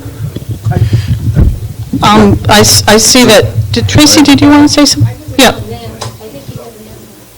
Yeah, but Tracy had her hand up first. No, she has a response. And then I'm going to hand it over there. I think, and I'm not positive that I'm answering it, as a committee, our purpose has always been to renovate this building as new. That is our first option. That is the most fiscally responsible. Keeping this building intact as it is now and moving Board of Ed and early childhood here, just let me finish before you shake your head no, gives us the opportunity at a later date to move the offices somewhere else if we have to, if we can get this high school as vibrant as I believe it can be. I believe our students here are succeeding. My youngest child, and my other two my youngest child is here currently as a sophomore. My older two have gone through. My oldest is employed full-time. My daughter is going to school and employed full-time. My son's classmate graduated from the Coast Guard Academy this year. One of the proudest moments of my career as a substitute parent. But I think that if we leave this building intact and move the Board of Ed offices here and early childhood to fully use this building, it gives us the opportunity when that correct mandate comes down and says you have to diversify, and those other schools who might not want our children for a myriad of reasons now are forced to send their students here. We have a big, beautiful, modern, technologically advanced building that those kids are going to want to go to because they're being forced in some cases, and their towns are going to have to pay tuition. Towns don't want to pay tuition to send their kids anywhere. But I hear it from STEM, which is where my son graduated from 2 years ago, from 8th grade, the sophomore now. How come we can't send our kids to your high school? Isn't your high school a STEM high school? My son took a step down in technology and services to come to this building, but I believe in this school district, and I believe keeping this building intact. We work with the rec department, and we use the pool for the older people and the swimming lessons and anybody else. We have gyms that do not get used 24/7. Is it going to be a little bit of a scheduling challenge? Absolutely. Has this town always risen to its challenges? Absolutely. We are graduating more students from this high school. The SAT scores are going up. All the other test measures are going up. The state has recognized us for that. We are out of the turnaround schools, thank you for the wording, I was trying to think of it on top of my head, that we have been for years. Closing the high school or outsourcing our kids or making it smaller also loses us grant funding, and that isn't measured into this report that you're looking at right now. So if we're saving $150, but we lose $100 in grants, we're only saving $50,000 to lose our identity as a community and to go backward in the progress we're making and sending our students to places they might not be welcome. Thank you. Could I just make one quick comment about that? Yes. Just to respond for a second. For the last 10 years, I was responsible for the lottery system, the magnet schools attendance. We needed to have 7,000 applicants per year for our magnet schools, and that was my job. And if you think about it for a second, around Hartford, we have a lot of communities, Glastonbury's and Simsbury's. They said, don't go send their kids to those schools. Well, they did. And they are integrated at a 70% level, and they go there because there's something there that's not in their home school district. There's something there that demonstrated, which 3 years ago, the highest African-American students in middle schools and Latino kids in the middle schools was in the correct magnet schools. But it wasn't because it was a brand new building. In fact, most places we started with incubator space, which was corporation offices. It was because of what we did inside the classroom. I'll give you one further example. I was responsible for working with Great Path Academy, which was a high school which is on the campus of Manchester Community College. Those youngsters take high school and college credits. We had one girl go off to Brandeis as a sophomore. My point is, parents will make choices that take them outside their regional district if, in fact, what's there is exactly what they're looking for and they can't get it in their own home. I want to, James has his hand up, and then, is there anybody who hasn't asked a question who would like to ask a question tonight? I don't want to pass you by, so, James. Let me ask you slow motion this time. When Mr. White, that is a member of the Board of Finance, Dr. Garcia, and the Board of Education, when you're going to make the final decision? You got three options. I'm going to go slow, Mr. White, because you are the one that's going to make the decision, correct? You Board of Finance. Okay. I'm going to go slow motion, that way you can see my broken English. When do this committee going to make the final decision? Because I've been waiting 40 years to see something to happen. If that's a clear question, we want to translate it into good English. No, it's a question. I think what you're asking now, there's been statements made throughout this evening and leading up to this evening, and conversations happening on the different boards about the need for a November referendum, which will take one of these choices or another choice to the voters. They'll take some choice to the voters. So maybe somebody should explain the decision-making process and timing of that to the group that's here tonight, because that would determine when that decision needs to be made and who makes it. Okay, does that make sense? Somebody needs to explain it. Murphy is the chair of the Board of Ed. Murph, do you want to? And then Tom. Why don't we answer this? I'm here, the president of the town council is here, and the chairman of the Board of Finance is here, and all three of the boards have to participate in the actual decision. This is a community project. This is, the Board of Ed has a statutory responsibility for the education of our high school students, but it's the town's responsibility to make that happen. And I'm not an expert on the timing of how long it takes, but if we back up from the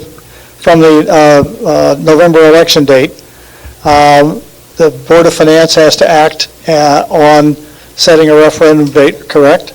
It'll go from you guys. We would send it to the town council. There you go. The town council would send it to the Board of Finance. The question is, on what time schedule do we have to send it to the town council? That means, when does the town council have to send it to the Board of Finance in order for you to be able to put it on the November ballot? It would have to be to the Board of Finance, I would say, no later, so that you get it on the ballot in November.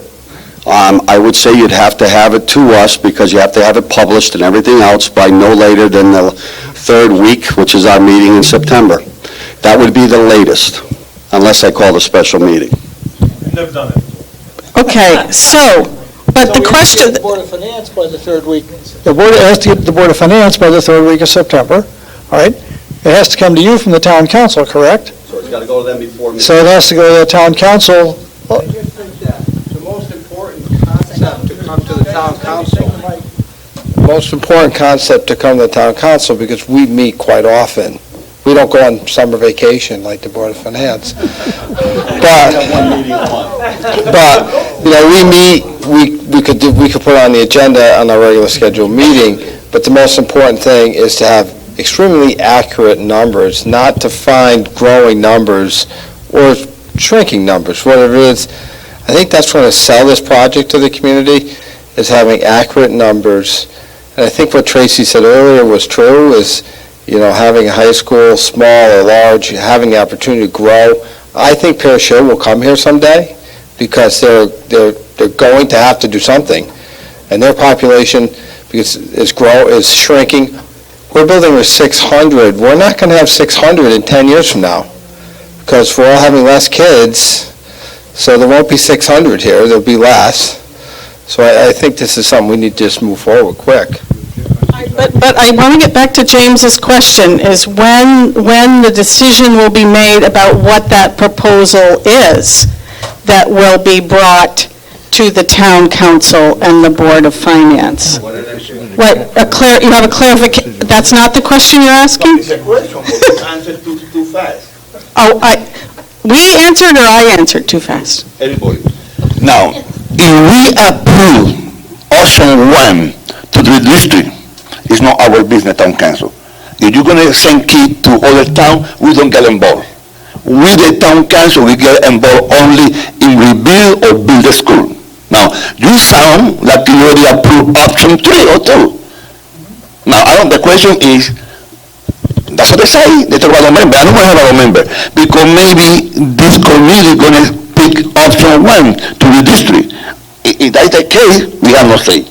Now, the question I'm going to say is slow motion again. When portion 1, 2, or 3 going to be final? That's November. That's what I just said. No, So- no, because what happened if you pick number 1? James, okay. Okay, look, they have a subcommittee, okay, that made a recommendation, or a recommendation to the Board of Education. The Board of Education has decided on an option? Okay, so that's where the next step would be the Board of Education making the option. Then they would send it to the town council. You won't have a vote on a different option. It's going to be whatever they send to you, then it will be sent to the Board of Finance, who then will make a determination, whether the town council or us, one of us could say no and not send it out, or both of us could do that, or we could both say we're going to let the people decide. So that's where it would be, but it would be, James, no later than the 3rd week of September. Okay, can I finish? Because I was next. Wait, but there's a response, there's another response to that question, and then Tom, and then Dagmar.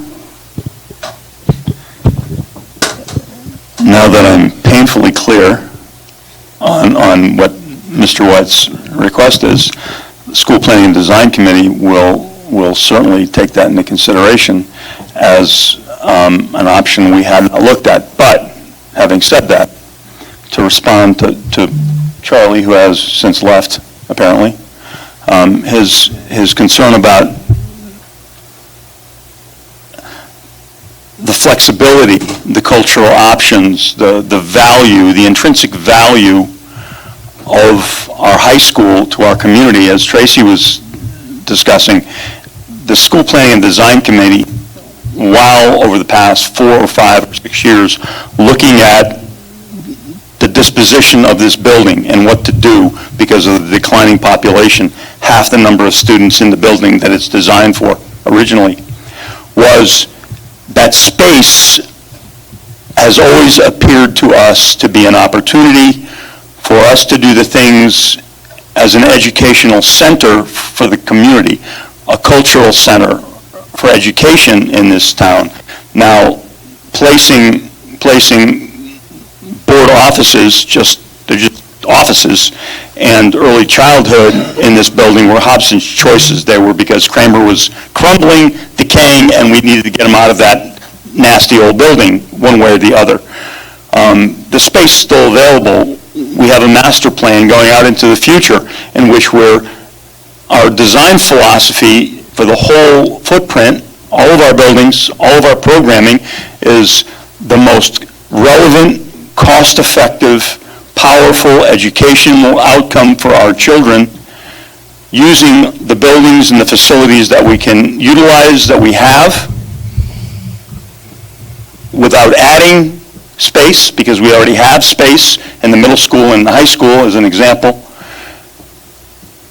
and maximizing by air conditioning, utilizing those facilities that we inherited from the 70s, a fabulous auditorium, a pool, 2 gymnasiums, a facility that other places in this part of the state don't have, and maximizing that cultural impact in our town.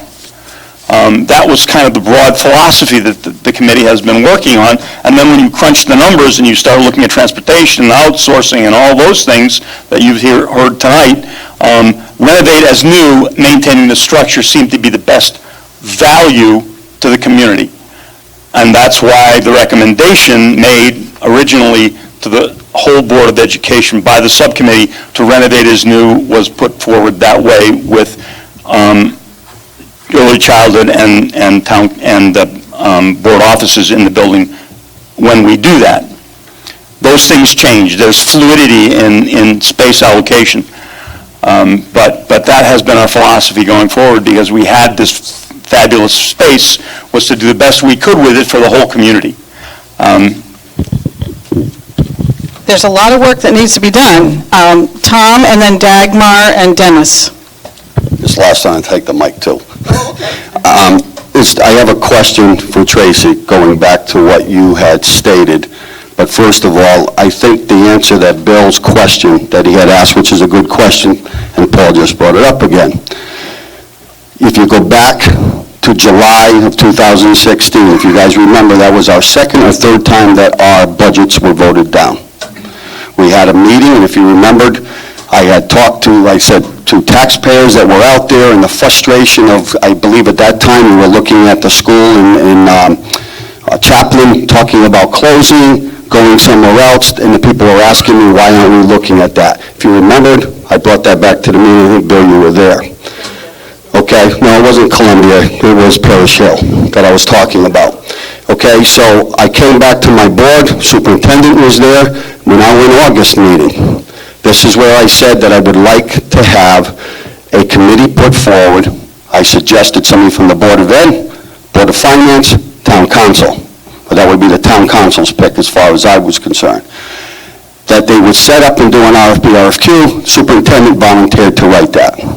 She asked me in the meeting what I wanted in there and what I suggested to you here. This is not new for anybody that knows me. Even on the radio I've been saying this whole suggestion for 2 years. I asked for that to be put on here. Paul has had numerous conversations with me as the chairman of that committee of why that was not being looked at.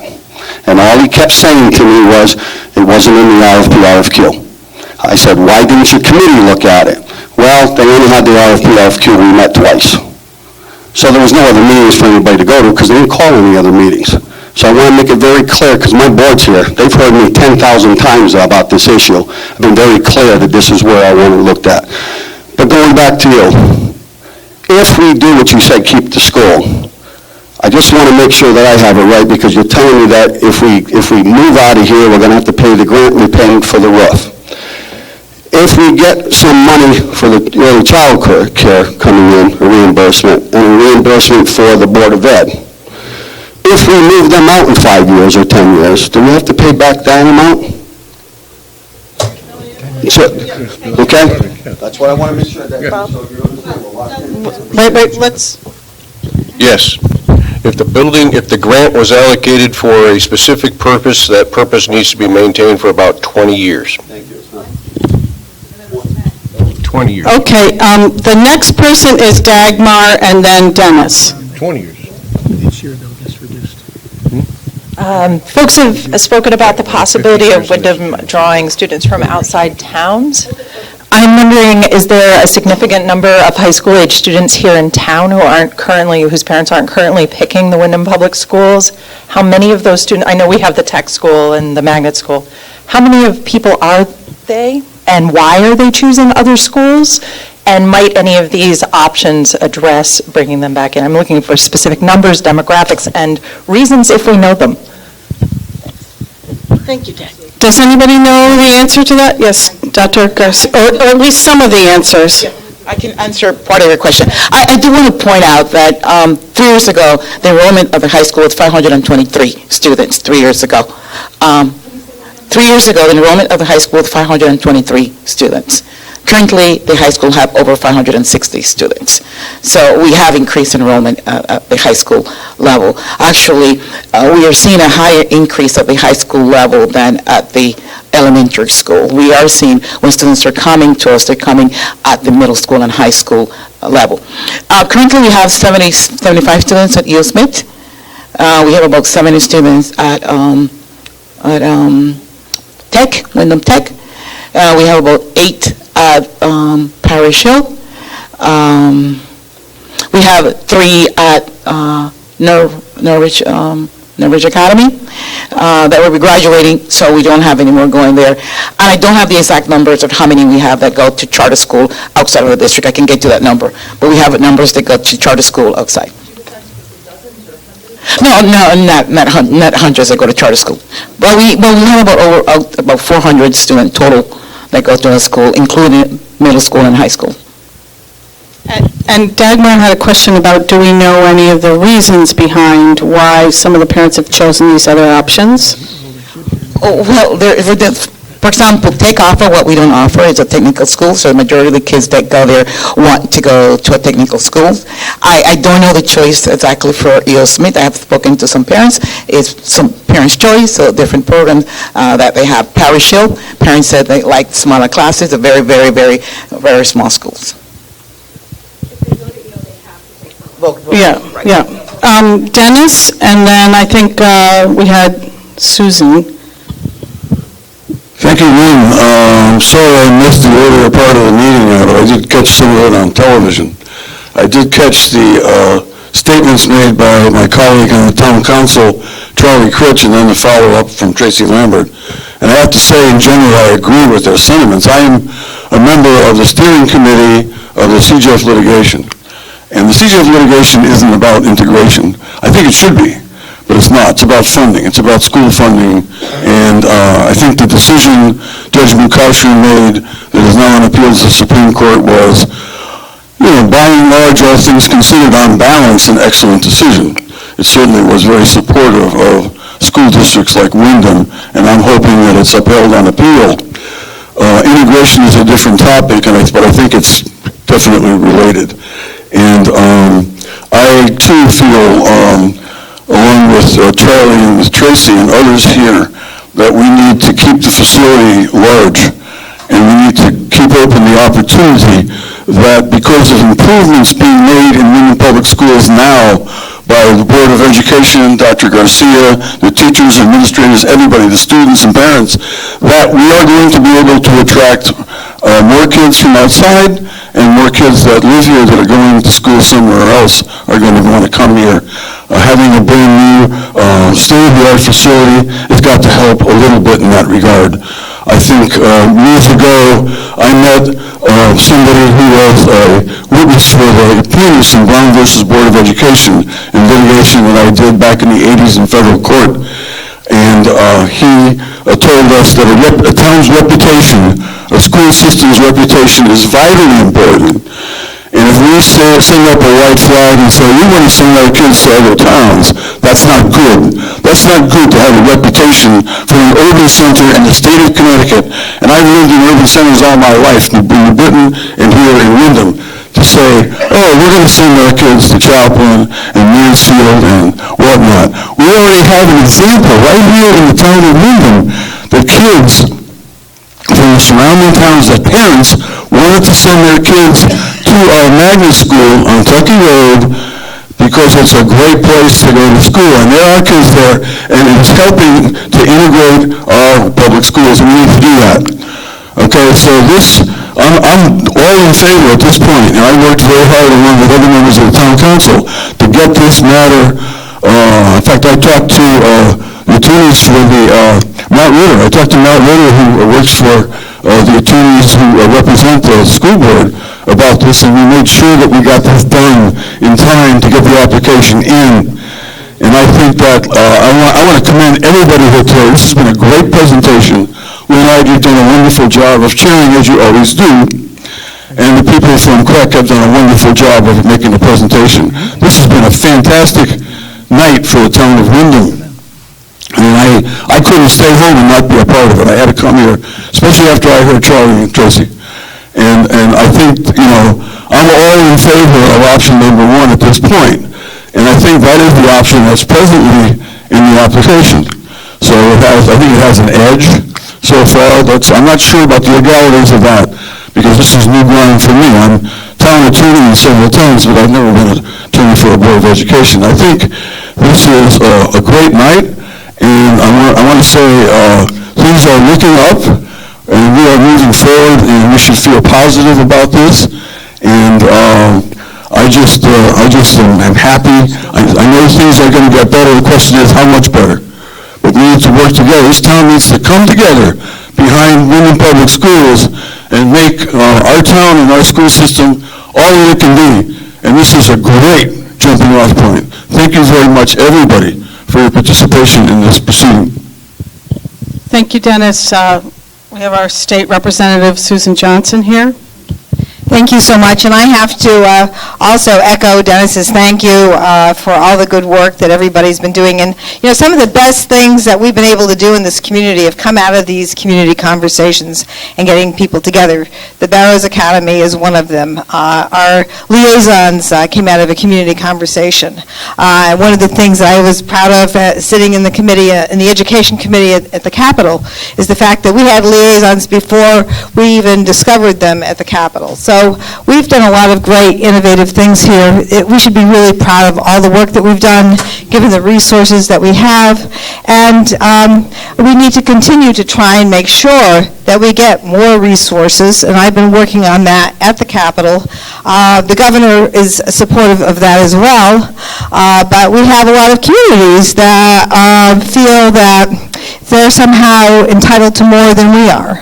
And so we have to be part of that discussion at the Capitol, and we have to make a lot of noise here too, and tell the governor, tell the people at the Capitol what it is that this community needs. We have a great community here, we have wonderful diversity, and we also have been able to do the early college program, which is one of the reasons that this high school, I think, has been able to attract more students back here.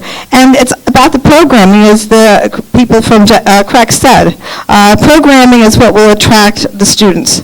The building, yes, has to be updated, but the programming, if you provide the programs and the opportunities for students to do the things that they're interested in when they're in high school, so that they can go out and get a job, so that they have something that they can start out in this economy with, then in that circumstance, we'll be able to attract lots of people. But we have to have those programs, and we started that, and I think that, I've suggested some ideas before in the past, and I guess I'll suggest it once more, and that is to have the VOTEC school be part of the same campus here. And that would be one way to attract lots of students into this building. There are about 500 students. We're about a little bit more than 550 students. So we have the capacity here for that. We could also add on to the high school for that, and make sure that we have the right kinds of shops for the students. I could do that. So that's another suggestion that wasn't part of the packet that was part of the evaluation. They do it in Maine. They have 3 combination regular high schools with VOTEC schools in Maine, and I've been invited to go visit them, and if somebody wants to come with me, I'd be glad to go up and bring you all, whoever's interested. But in any event, I'll drive. Anyway, I just want to thank you for your work, and I think that moving in terms of, some programming, additional programming is the way that we need to go, and that, I think, will help us a lot. Thank you. I'm feeling the energy in the room. I feel like people are sort of getting to logical end to this. Are there any final questions that people want to bring up before we break? Yeah, but before, questions first. Any questions? Questions? Oh, Tom? Sue just brought something up. Have you, in your committees, looked at that suggestion of trying to bring the tech school up here? Okay, I'd like to hear that answer. I attended a meeting with Ms. Johnson and the Secretary of Education, or the Commissioner of Education. I get the title. And she would have none of it.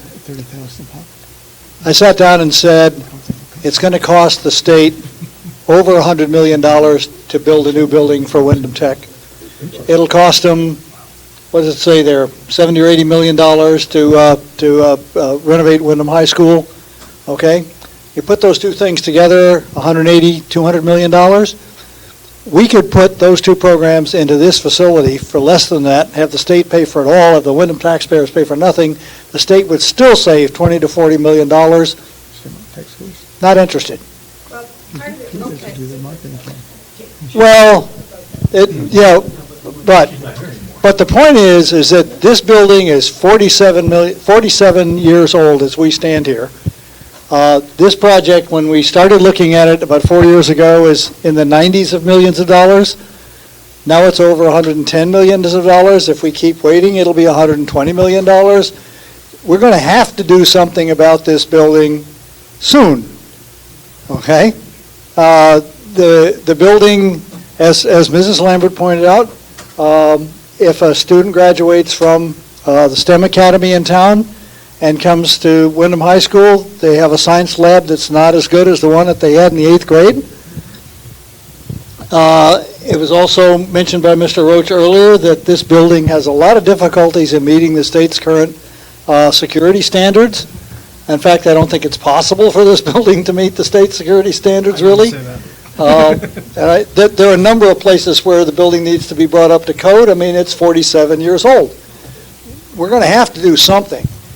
I submit that we have the best opportunity to do something now, this summer, and that the schedule that you gave us earlier suggests that the Board of Education is going to have a special meeting sometime in mid or late August to define a project and forward it to the town council. Okay, we're going to wrap it up.